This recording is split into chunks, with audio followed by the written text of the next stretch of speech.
আমাদের এখানে মানে কাঠপাটিতে নেক্সট ডে দ্বিতীয় দিন।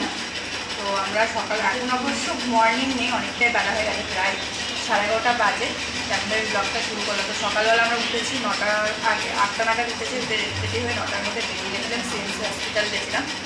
মায়ের কিছু ব্লাড টেস্ট ছিল, সেগুলো করে আনলাম। আবার যেতে হবে 3টের সময়, আর একটা টেস্ট আছে।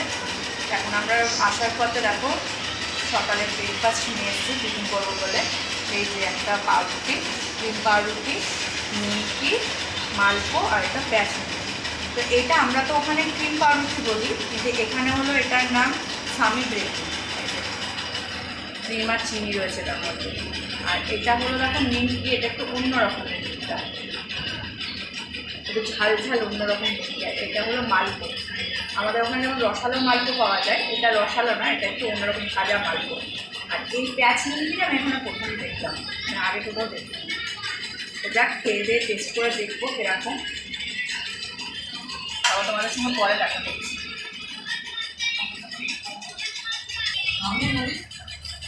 দেখো ফ্রেন্ডস, এখন আমাদের টিফিন খাওয়া দাওয়া হয়ে গেছে। তা এখন রান্না বসিয়ে দিচ্ছি। দেখো ওদিকে ভাত বসিয়েছি, ভাত করছি। আজকে ভাত আর সোয়াবিন আলুর তরকারি করবো। না, সিএমসিতে জল দেয়। তা এখানে দেখো একটা সিস্টেম আছে, আমাদের যে সিএমসি হসপিটাল, ওখানে রান্না টান্না করার জল দেয়, আর খাওয়ার জল আমাদের কিনতে হয়। তো এখানে আমরা একটা জার কিনেছি খাওয়ার জলে। এই যে এই দেখো এই জারটা কিনেছি, এই জারটা কিনেছি আমরা খাওয়ার জলের জন্য। আর এমনি রান্নার জল দেয় সিএমসি হসপিটালে। তাছাড়াও এমনি এখানে বেসিংয়ে জল টল পড়ে, সেটা স্নান টান, সবজি টবজি ধোয়া এইসবের জন্য ইউজ করা হয়। আর দেখো ওদিকে আমার ছেলেকে স্নান করাচ্ছে, দেখো স্নান করাচ্ছে ওর বাবাকে। এই কী করছিস? স্নান করছিস শ্যাম্পু দিয়ে? তাড়াতাড়ি কর। হ্যাঁ হ্যাঁ। তো এখন ভাতটা নেমে গেলে আমি তরকারিটা করব। তো রান্নাবান্না করে নিই। আবার এদিকে দেখো জামা কাপড়ও রয়েছে, জামা কাপড়গুলো ধুতে হবে। এগুলো সব টেনে পরে এসেছিলাম, সেই সব জামা কাপড় রয়েছে।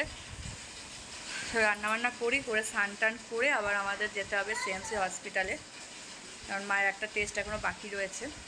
তো চলো পরে আবার তোমাদের সঙ্গে দেখা করছি।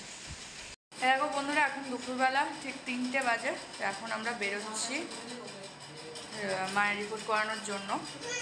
খাওয়া দাওয়া হয়ে গেছে আমাদের, খাওয়া দাওয়া করে এখন রেডি হয়ে গেছে, রেডি হয়ে বেরোচ্ছি। চলো যাওয়া যাক। বাসে করে যেতে হবে নতুন সিএমসিতে। এখানে দুটো সিএমসি হসপিটাল হয়েছে এখন, মানে আগে ছিল একটা পুরনো, সেটা আমাদের এই হোটেলের সামনে। এখন একটা নতুন হয়েছে এখানে, যে কার্তিক মন্দির আছে ওইখানে। তো চলো যাওয়া যাক, বেরোবো। এই দেখো বন্ধুরা, এটা হলো পুরনো সিএমসি, মানে পুরনো খ্রিস্টান মেডিকেল কলেজ হসপিটাল। তো এখান থেকে রানীপেট ক্যাম্পাসে যে সিএমসি রয়েছে সেখানে নিয়ে যাওয়ার জন্য ফ্রিতে বাস ছাড়ে। আর 5 মিনিটও না, 2-3 মিনিট বাদে বাদে বাস থাকে। হ্যাঁ, আবার রানীপেট ক্যাম্পাস সিএমসি থেকেও এই পুরনো সিএমসিতে আনার জন্য বাস রয়েছে, ওখানেও 2-3 মিনিট বাদে বাদে বাস। আর বাস একদম ফ্রি, কোনো টাকা লাগে না যাতায়াতের জন্য।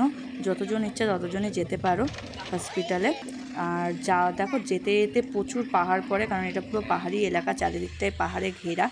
আর বাসগুলো এত সুন্দর, তোমাদের কোনো শরীরের জার্নি হবে না, কষ্ট হবে না। যারা বাসে চড়তে পারো না, মানে বমি হয়, মাথা ঘোরায়, তাদেরও কোনো কষ্ট হবে না। এত সুন্দর বাসগুলো, আর এত আস্তেভাবে চালায়।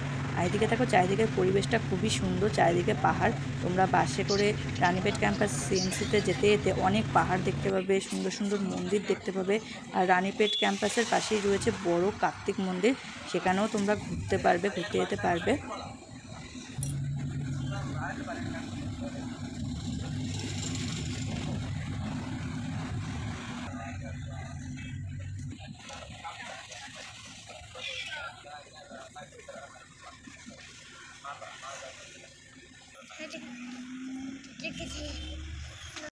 এই দেখো এখন আমরা সিএমসি হসপিটালে যাচ্ছি রানীপেট ক্যাম্পাসে। তো আমরা এখন বাসে উঠে গেছি। আর তোমাদের আরেকটা কথা বলা হয়নি, বাস ভোর 6টার থেকে চালু হয়ে যায়, আর রাত্রি 10:30 পর্যন্ত লাস্ট বাস থাকে যাতায়াতের জন্য। আর এখানে মানে আমরা তো প্রত্যেক দিনই বাসে করে গেছি, তাছাড়াও অটো করেও যাতায়াত করতে তোমরা পারবা, অটোও যায় কিন্তু অটোতে ভাড়া লাগে। যেহেতু নিজেরা যাব সেহেতু অটোতে ভাড়া লাগবে, কিন্তু বাসটা যেহেতু হসপিটালের পক্ষ থেকে ছাড়ছে তাই বাসে কোনো ভাড়া লাগে না। এ দেখো অটোও যাচ্ছে রানীপেট ক্যাম্পাসে, যেতে যেতেই তোমরা দেখতে পাবা যে অটোও যায়, অনেকে অটো করেও যায়।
মেডিকেল কলেজ হসপিটালে ঢুকেও গেছি। তো আমি এই নতুন যে খ্রিস্টান মেডিকেল কলেজ হসপিটালটা হয়েছে রানীপেট ক্যাম্পাসে, সেটাই আমরা এইবার প্রথম গেলাম। এতদিন গেছি আমরা পুরনো সিএমসি হসপিটালেই চিকিৎসা করিয়েছি, কিন্তু এবার যখন মাকে নিয়ে গেলাম তখন আমরা নতুনটাতেই গেছি, কারণ এখন সব কিছু ডাক্তার দেখানো বলো, টেস্ট বলো, সব কিছু নতুন রানীপেট ক্যাম্পাস খ্রিস্টান মেডিকেল কলেজ হসপিটালেই হচ্ছে। পুরনোটাতেও হচ্ছে না বলবো না, কিন্তু বেশিরভাগ যারা নিউ অ্যাপয়েন্টমেন্ট করছে তাদের নতুন হসপিটালেই পড়ছে। আর ভেতরটা দেখো, ভেতরটাও খুব সুন্দর করে সাজিয়েছে নতুন হসপিটালটা। পুরোনোটা এত সুন্দর করে সাজানো নেই, এখানে ঝর্ণা টর্না অনেক কিছু রয়েছে। আর এখানে দেখো মানে ভর্তি সিকিউরিটি গার্ড রয়েছে পুরো হাসপাতালেই, মানে কত যে সিকিউরিটি গার্ড তোমরা গুনে উদ্ধার করতে পারবে না, এতই সিকিউরিটি গার্ড রয়েছে। আর ওরা খুব হেল্পফুল, মানুষকে প্রচণ্ড হেল্প করে। আমাদের কলকাতা থেকে যারা যায় বা বাংলাদেশ থেকে যারা আসে তাদেরকে তো ওরা যথেষ্ট হেল্প করার চেষ্টা করে। তোমরা যদি কখনও কেউ কোনো দরকারে যাও তাহলেই বুঝতে পারবে কতটা হেল্পফুল এই হসপিটালটা। আমি তো বলবো খুবই ভালো। আর যে কোনো রোগেই যাও এখান থেকে সুস্থ হয়ে ফিরে আসবেই, এটা গ্যারান্টি দিতে পারি, কারণ আমি নিজে সেটা হয়েছি, আমি নিজে সুস্থ হয়েছি, সেই জন্যে আমি বলছি খুব ভালো হসপিটাল।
হসপিটালে খাওয়া দাওয়া করতে হয়, তাই জন্য অনেক কিছু খাবার দাবারও রয়েছে। যেমন আমরাও গিয়ে আমার ছেলেকে খাইয়েছি, আমরাও খাওয়া দাওয়া করেছি, টিফিন করেছি, আর খাবার দাবারগুলোও খুব সুন্দর।